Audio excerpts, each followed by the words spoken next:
Getting your fabric on grain is one of those super important steps you need to take before you lay out your pattern pieces and cut your fabric. But how do you get your fabric on grain if it's a twill or a sateen or another weave that won't just tear across the top? Today I'm sharing a super simple method that will work to get any fabric on grain. It's going to help you speed up the pattern cutting process and get you to your sewing machine faster than ever. So keep watching. Hi, I'm Tony, and this is Sew Sew Lounge. Before we get started, I want to give a big shout out to Heather and Catherine, who are my two viewers who sent me emails and inspired this video. Now, they were both having trouble getting fabric on grain, and this video is for you ladies, as well as anyone else who needs some help getting fabric on grain. Now, if you're wondering what grain is because you've seen it on your pattern instructions but aren't 100% clear and you haven't been getting your fabric on grain before you lay out your pattern pieces, let me give you a quick overview. So, fabric is comprised of yarns that run lengthwise and crosswise. The lengthwise grains are called the warp. They go up and down. Those are connected to the top and the bottom of the loom when the fabric is being woven. And then the threads that go from left to right are called weft. And these threads are combined in any kind of a pattern to create fabric. So in a plain weave fabric, it's a 1-1 kind of combination with one thread up, one thread down. That makes broadcloth, that makes lawn, that makes percale. It makes a whole bunch of different fabrics that are easy to get on grain because all you do is cut across the selvage, tear the fabric, and then match up the torn edge and the selvage, and you're good to go. Once you start getting into slightly more complicated weaves, like twill weaves and satin weaves, then you can no longer tear the top of your fabric. So today I'm using denim. This is a twill weave. Other twill weaves are chino and herringbone. The spacing between the weave and the pattern of the weave is going to determine what type of fabric it is. You know it's a twill because there's going to be a diagonal line in the fabric. Now with chino and denim, it's a diagonal line that's just going diagonal. If it's herringbone, it's a diagonal bumping back into a diagonal, and that's why it has a herringbone, because it makes little V's. Just so you know. So today I'm working with denim. Sateen is a cotton satin weave, and that's another fabric that I use regularly, and it also will not tear because of the way that it's woven. So this method that I am sharing with you today is going to be super easy, and the best part is you can use it for any fabric, plain weave included, if the tearing of the fabric makes you nervous. Before we get started getting our fabric on grain, the first thing we need to do is get it prepped and ready to go. What do I mean by prepped? I'm so glad you asked. Wash and dry your fabric according to the instructions on the top of the bolt. When you buy your fabric, just take a photo of the top edge of that bolt. It will give you everything you need to know, including the fiber content and washing instructions. Now, most fabric you buy in the store today can be washed on delicate or regular and tumble dried low. So, when in doubt, that usually works. But you want to make sure that your fabric is washed and dry because you want to get out any sizing or any kind of treatment in the fabric, so you know how it's going to wash and wear. And if it's going to shrink, you want to do it before you start cutting out your pattern. Next, make sure your fabric is ironed and smooth so that the next step and the whole process of getting it on grain will be a lot easier. So you want to make sure that the edge with the selvage is ironed so it's nice and smooth. You want to make sure that this top edge is smooth and flat so you have something to follow along with. And most importantly, you want to make sure that the center fold in the fabric from being on the bolt is gone. That is going to make your life a lot easier once you get to the part of putting it on grain. This step does take a little bit of time, but if you plan ahead, it's not so bad. So go over your entire piece of fabric, get any fold lines from being in the drawer or being on the bolt ironed out. This is ironing. We are not pressing. You want to make sure these creases are gone forever. Use steam and be sure to check the fiber content of your fabric.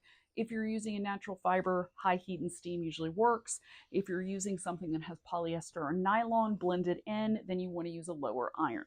Now I'm showing you this with my fabric folded wrong side out so that you can see it. This is a very dark blue denim, and it's very hard to see the selvage from the right side, but from the wrong side, it's pretty obvious where it is.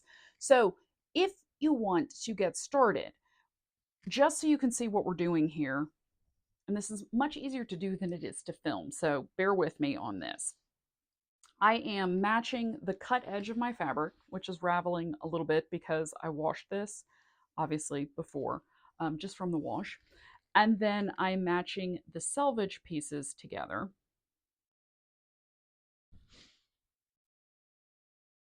And then I'm just going to shake out the fabric. And you can see along the bottom how it's not perfectly smooth. The fabric is kind of bunching. And as we move down, you can see that there's kind of a ripple in the fabric. And that's showing us where it's not on grain. So to get it on grain, I am going to move this top layer of selvage over until I have a smooth bottom edge.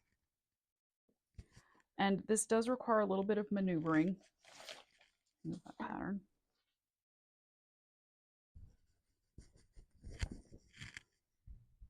And what you want is to make sure that your selvage is all matched up on one side and that you have a nice even fold on this outside edge.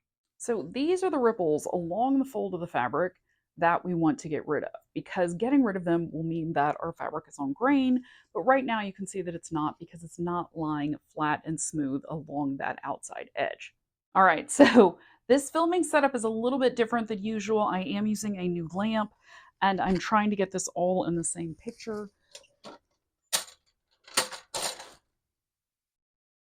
So what we're doing is moving the fabric down on this outside edge where the selvage is to keep the selvage matched up. And then we're moving the fabric towards the fold so that we have a nice smooth fold over on this side. So it's kind of on my lamp base here, but you can see that it's smooth. And then we're just going to continue that process down the length of the fabric. This is why we washed and dried our fabric and ironed it so that everything was nice and smooth, so that the fabric is going to cooperate with this process of getting everything moved over towards that fold without having to fight with that center fold that's from the bolt or whatever kind of folds were pre-existing. So this is what your fabric should look like once it is all smooth and lined up. You can see my fabric is nice and smooth. This edge is nice and smooth. It's, you know, lying. It's not, doesn't have any lines, doesn't have any marks. It's nice and smooth. The selvages are all matched up. And now we're ready to move on to the next step. So you can see we've got about an inch on one end, on the selvage end, but then as we move down the fabric, we do get it back on grain right next to the fold. So this is the grain line that we want to match to, but I want to cut this off so that I just have a straight line across the top of my fabric to kind of line everything up with. That's going to make the cutting process a lot easier. So I'm just using this T-square, which is, let me get that lined up down here so I can actually cut this. And just keeping everything still all lined up, I'm just going to cut along this edge.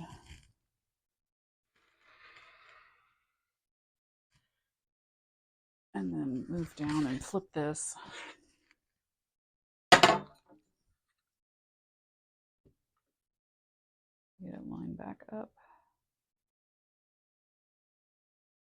so I can finish cutting.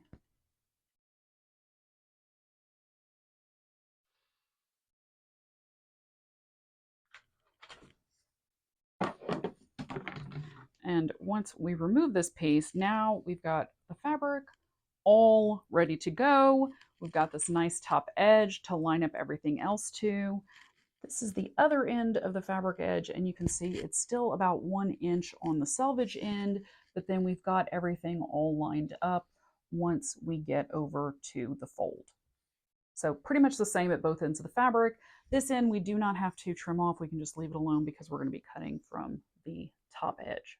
Now that my grain line is cut at the right place and I have put some pins in to hold that, I also put some pins along the selvage to hold that in place because I actually still need to go cut out my pattern. So I am not ready to lay my pieces out just yet. I don't want my fabric to get messed up while I am doing something else. So I am just going to fold this up neatly and so it's ready to go.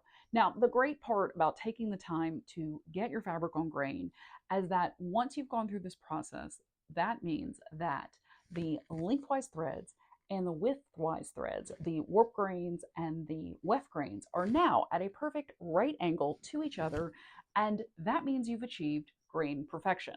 And the best part about that is that now when you lay out your pattern pieces along the grain line, you know that they're really on the grain.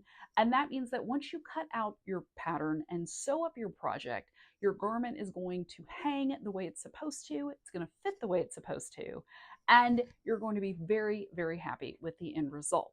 Now, if you're using knit fabrics, I made a whole video on getting knit fabrics lined up and ready to cut that I know you're going to love. It's super helpful. I'll see you over there.